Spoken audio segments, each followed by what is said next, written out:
Okay, quick clip. I'm just going to marry it up to the previous one, so you'll see this right after you see the description with all the labels. There are 4 screws to remove the screen. There's this one. These are all T30s, and then there's 2 that look just like it on the other side. One of the things I want to note that I watched another video when I got my new screen and swapped out my old one, which is packed away, was I was trying to get it out.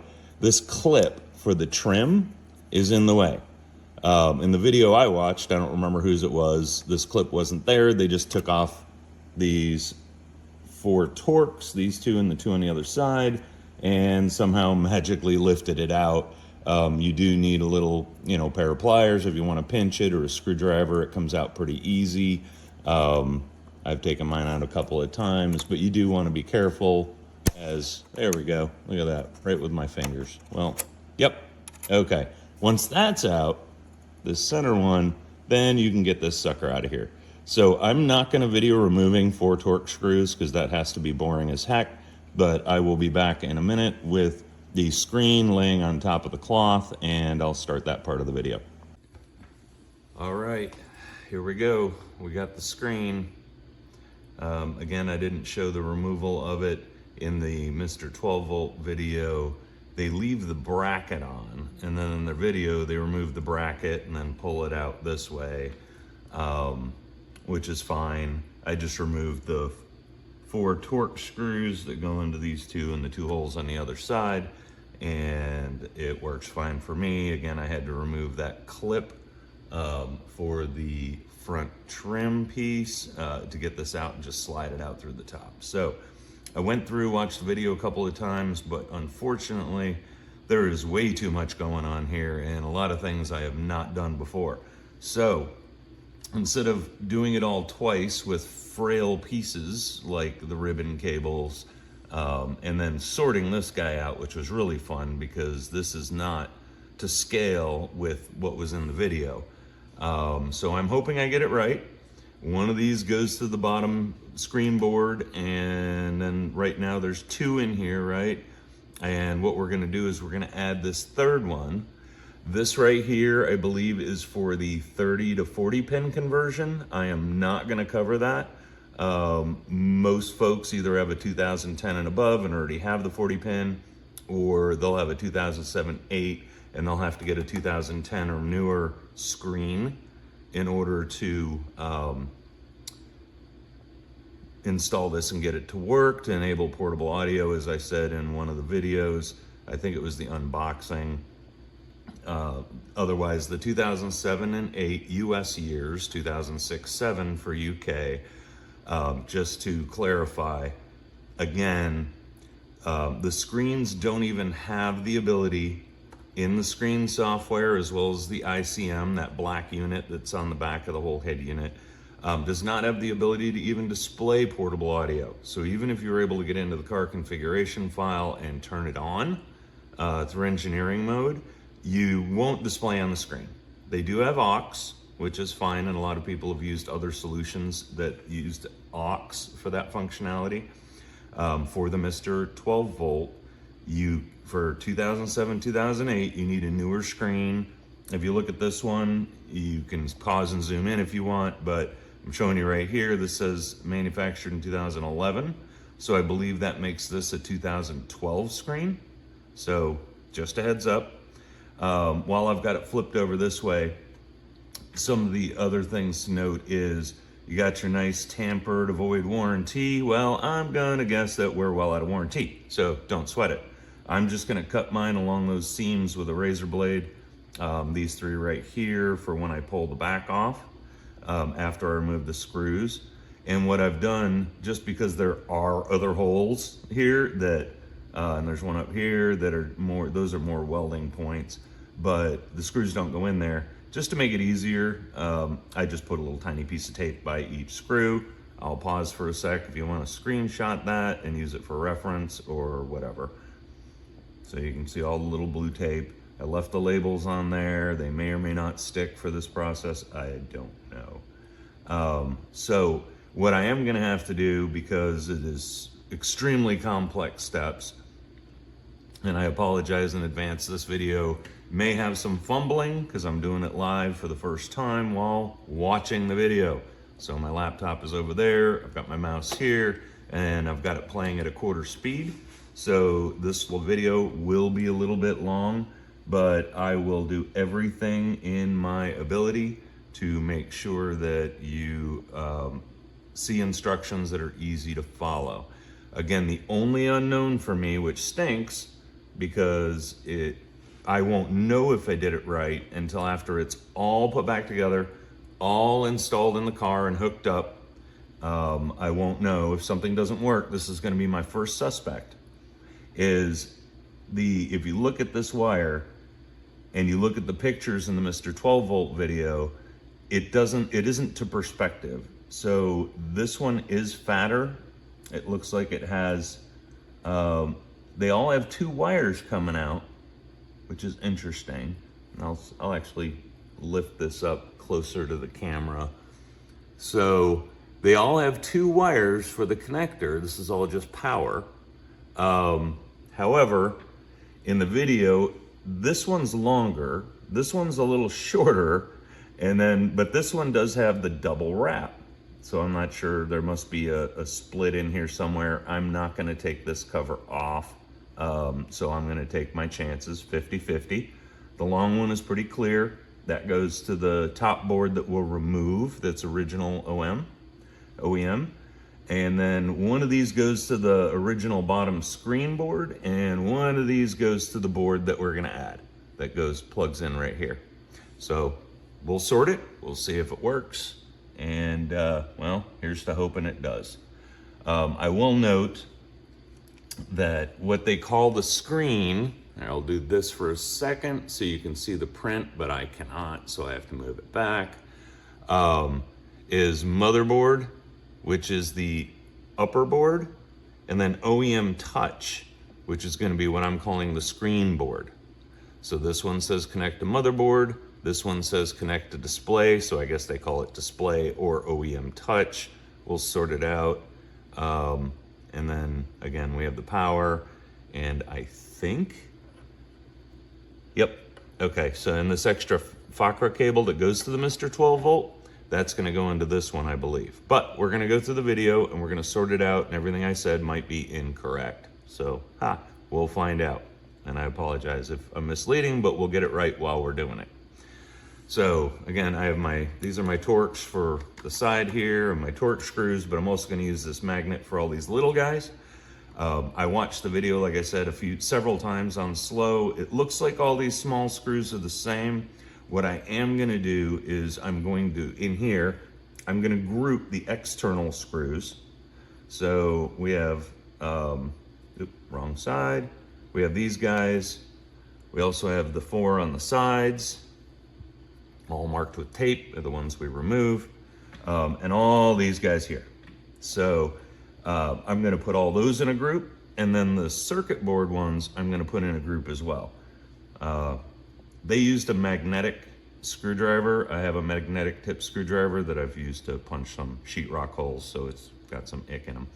But I'm hoping, I don't think it will, but because they are, if you see the silver around these, they are buffered. So I don't think that magnetizing them a little bit is gonna hurt anything, in case you're worried about that, if you're completely not into electronics. So I'm gonna start their video, and I'm gonna do it exactly as they do, but slower. I may be pausing a lot, so just excuse my hand movements, but hopefully it's something you can follow. So right now I'm on the part where they are removing these screws, and everybody should look the same. You have this little buffer piece here for getting it nice and snug in the front, which will be fun when we put it back in, and it's up that way. Another way to identify it is that the other side has more vents. This side has 2 tabs, so that's the side you're going to start with. This is probably a little bit too big of a screwdriver, but totally fine. We're making that pile. I do apologize, through all these videos my voice is a little bit nasally. Besides half of my face being partially paralyzed, my My sinuses are acting up a little bit. All right, so then I believe we're gonna flip it to the other side. Nope, they wanna flip it to the back. That's fine. Here we go. Put the gray up top. And they've got a nice little electric one, so I'm gonna have to keep up or pause. I'm gonna let them do these. They're doing all these 5. So I'm gonna pause that for a sec. And yeah, these are all the same size. So I don't know why they have caution. Maybe there's some pressure on it, but in the video they did use caution on this one. They loosened it a bit, but they put their finger on it, like if they didn't want it to bend or something. So I'm gonna do that and let that video play out. Yeah, it looked like it lifted on theirs. That's fine. Okay, so let's finish these out. And I'm keeping an eye on them to make sure that they are all the same size screw. It looks like they are so far, which is fine. All right, got it. Thank goodness for the magnet, although I tend to pull most of these up. Oh, we lost one of my little blue markers. I expect this is gonna happen along the way, but that's totally fine. All right, those screws are out. Continuing the video, what do they pull out first? So, okay, so first they're getting this thing out. Just kind of covers this up. That slides out nice and easy, so we're good to go. I think we bend this tab later to make room for the Fakra cable that connects to the board and has to slip up through that hole.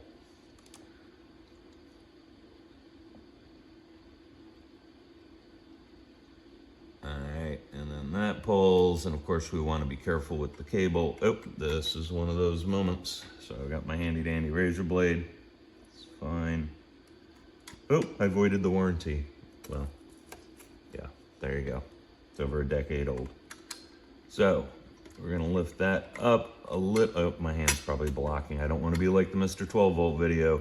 I'm gonna push that way with my finger so you can see it, and this just slides out nice and easy. By the way, I'm gonna relocate that. All right, so far so good. So I think next we're gonna do all these, which means I need to cut those, but we will see in a second here.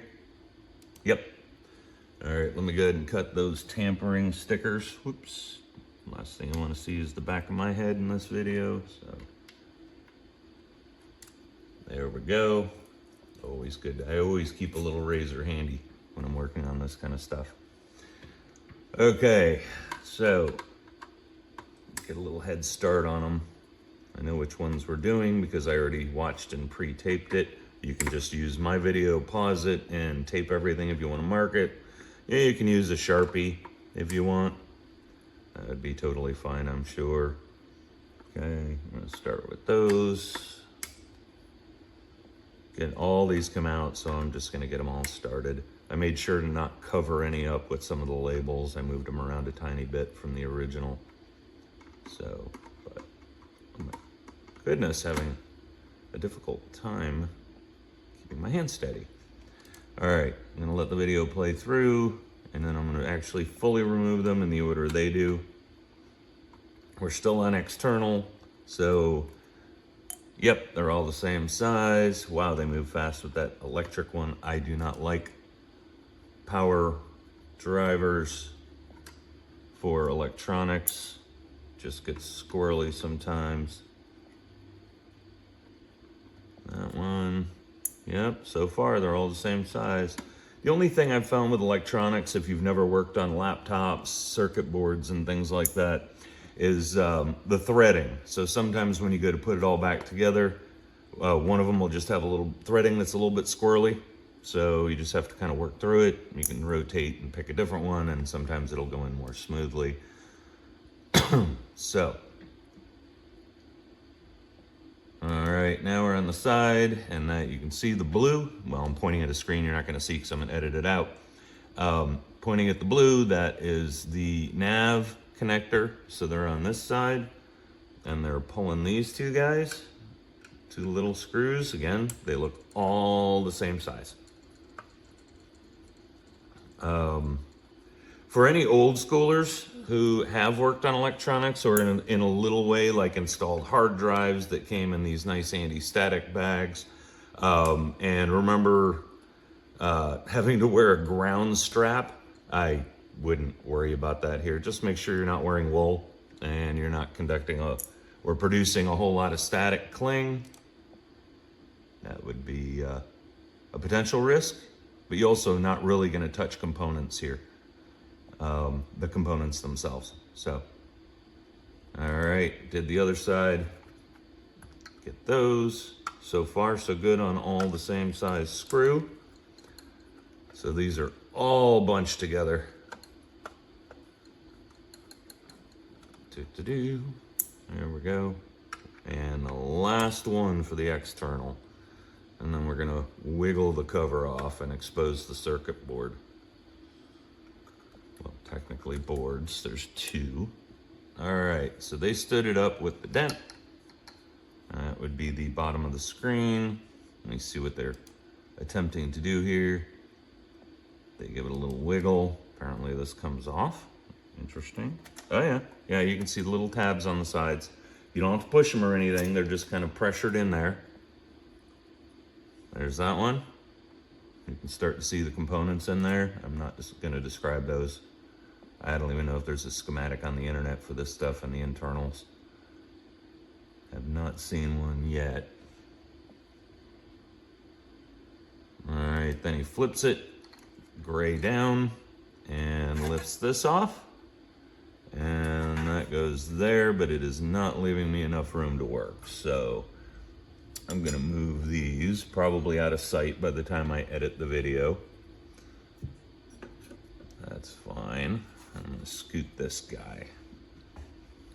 All right, continuing, we're looking at the motherboard, I believe it is. All right, yep, we got all our connectors. All right, hang on. They turned it around on me. Okay, here's your first ribbon connectors. Now, I am terrible with these. My hands are huge. So